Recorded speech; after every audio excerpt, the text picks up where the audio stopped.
দেশনেত্রী মরহুমা বেগম খালেদা জিয়া রুহের মাগফিরাত কামনার্থে আজকে এই দোয়া ও মিলাদ মাহফিলের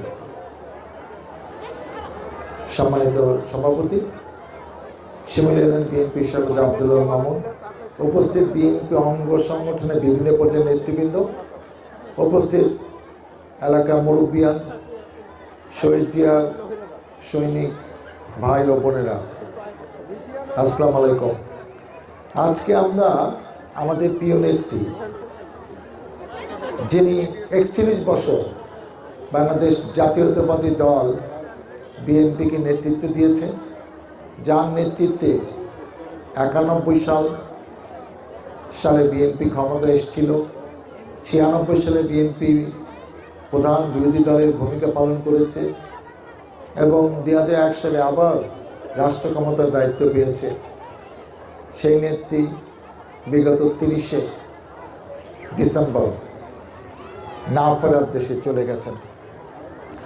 আজকে আমরা তার জন্য শুধু দোয়া করলে আমাদের দায়িত্ব শেষ হয়ে যাবে না।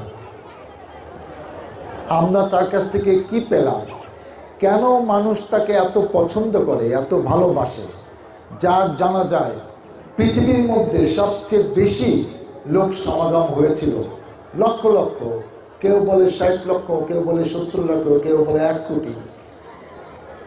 কেন তাকে এত মানুষ পছন্দ করে আমরা দেখেছি কাছ থেকে। কারণ 96 সালে উনি আমাকে মনোনয়ন দিয়েছিলেন, আপনারা ভোটের মাধ্যমে এই এলাকায় সংসদ সদস্য বানিয়েছেন। উনি 2001 সালে আমাকে মনোনয়ন দিয়েছেন, আপনারা ভোটের মাধ্যমে আমাকে এই এলাকার কাজ করার সুযোগ দিয়েছেন। এবং দেখেন তার ব্যক্তিত্ব, এমন ব্যক্তিত্ব নিয়ে চলেছে, আজকে মারা যাওয়ার সময় দল মত নির্বিশেষে বিভিন্ন প্রতিষ্ঠান, এমন কোনো মাদ্রাসা নাই, মসজিদ নাই যে তার জন্য দোয়া করে নাই। এবং কষ্ট করে যাদের বয়স 90 বছরও কম বেশি, ডক্টর কামাল হোসেন হুইল চেয়ারে করে জানাজাতে শরীক হয়েছে। অতএব এই যে সম্মানটা সে পেল, যাকে সম্মানহানি করার জন্য শেখ হাসিনা তাকে ক্যান্টনমেন্টে বাড়ি থেকে বের করে দিয়েছিল, আজকে দেখেন আল্লাহ কি নজির দেখিয়ে দিলেন, শেখ হাসিনা এখন দেশে নাই, জনগণ তাকে দেশ থেকে বাড়ি করে দিয়েছে। অতএব আমরা সেই যে যারা কোরআন হাফেজ, তারা জানেন পবিত্র আল কোরআনের গ্রন্থের 3 নম্বর সূরা হইল আল ইমরান। সেখানে বলা আছে, আল্লাহ বলছেন যে আমি এই সাম্রাজ্যের অধীশ্বর, আমি যাকে ইচ্ছে তাকে রাজ্য দান করি। 200 আয়াত, অনেক বড় সূরা, 26 নম্বর আয়াতের কথা বলছি। আমি যাকে ইচ্ছা তাকে রাজ্য দান করি, যখন ইচ্ছা কারো কাছ থেকে রাজ্য কাড়ে নেই। আমি যাকে ইচ্ছা তাকে সম্মানিত করি, আমি যাকে ইচ্ছা তাকে সম্মান হানি করি, অপদস্থ করি। আমি সমস্ত কল্যাণের কাজে ভূমিকা রাখি এবং আমি সবচেয়ে ক্ষমতা পান। এর শ্রেষ্ঠ নিদর্শন হলো খালেদা জিয়ার সম্মান। মানুষ তাকে মৃত্যুর সময় যে সম্মানটা দেখালো, এটা পৃথিবীর ইতিহাসে নজিরবিহীন। শুধু তাই না, শহীদ রাষ্ট্রপতি জিয়াউর রহমান যখন 81 সালে 30 মে শাহাদত বরণ করলেন, তখনও তার জানাজা যে লোক হয়েছিল, ওইটাও বাংলাদেশের ইতিহাসে এত লোক কখনো হয় না। মানুষ কেন তার জানাজাতে যায়? কারণ সে মানুষের জন্য অনেক কিছু করেছে, কাউকে ক্ষতি করে নাই, কখনো মিথ্যা কথা বলে নাই, সরল জীবনযাপন করেছে এবং মানুষের জন্যই জীবন উৎসর্গ করেছে। খালেদা জিয়াকে, আমাদের নেত্রীকে কখনো দেখি নাই কোনো বক্তৃতায় কোনো মিথ্যা কথা বলতে। প্রধানমন্ত্রী হিসাবে সে অনেক কিছু প্রতিশ্রুতি দিয়েছেন, আশ্বাস দিয়েছেন, কিন্তু কোনো ডাহা মিথ্যা কথা অন্য অন্য প্রধানমন্ত্রীরা যেগুলো বলেছে, এরকম একটা নজিরও আমরা জানি না, দেশের মানুষ বলতে পারবে না। শুধু তাই না, শেখ হাসিনা তাকে একটি মিথ্যা মামলা, প্রথমে 5 বছর, পরে আরও 5 বছর, 10 বছর শাস্তি দিয়ে তাকে 2 বছর কেন্দ্রীয় কারাগারে আটক রেখেছিল, যেখানে অনেকে, আমি সহ, সে জেলখানায় আমাদের থাকার সুযোগ হয়েছে। তার চিকিৎসা প্রয়োজন ছিল, তাকে যাইতে দেয় নাই। হয়তো ওই সময় চিকিৎসা নিতে পারলে উনি হয়তো আরও কিছুদিন হয়তো বাঁচত বলে আমরা মনে করি। কীরকম দেখেন, এবং তার সম্বন্ধে কত ব্যাপাস কথা, আজে বাজে কথা বলেছে।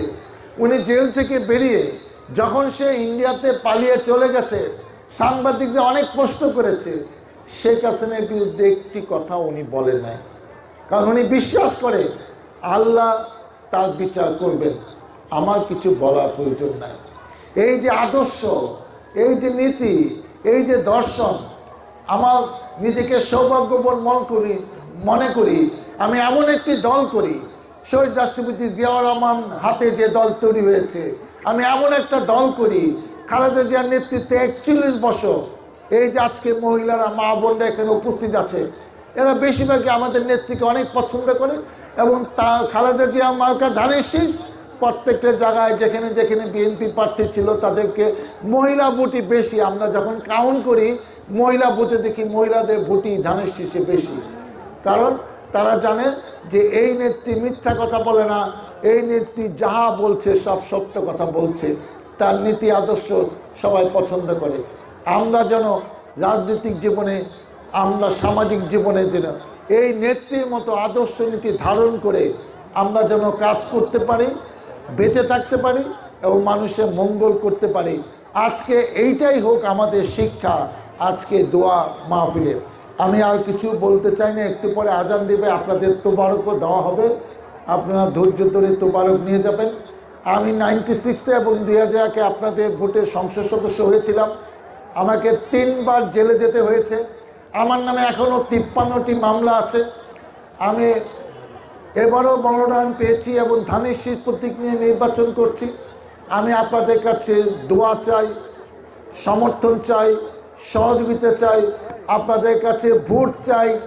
আপনাদের ভোটের সংসদ সদস্য হয়ে, জনপ্রতিনিধি হয়ে, এ এলাকা এমপি হয়ে আপনাদের কল্যাণে, আপনাদের পাশে থেকে যেন এই কবিরপুর, শিমুলিয়া, আশুলিয়া, ঢাকা 19-এর উন্নয়ন করতে পারি। মহান আল্লাহ তাআলা আমাকে যেন সেই তৌফিক দেয়। আল্লাহ হাফেজ। বাংলাদেশ জিন্দাবাদ।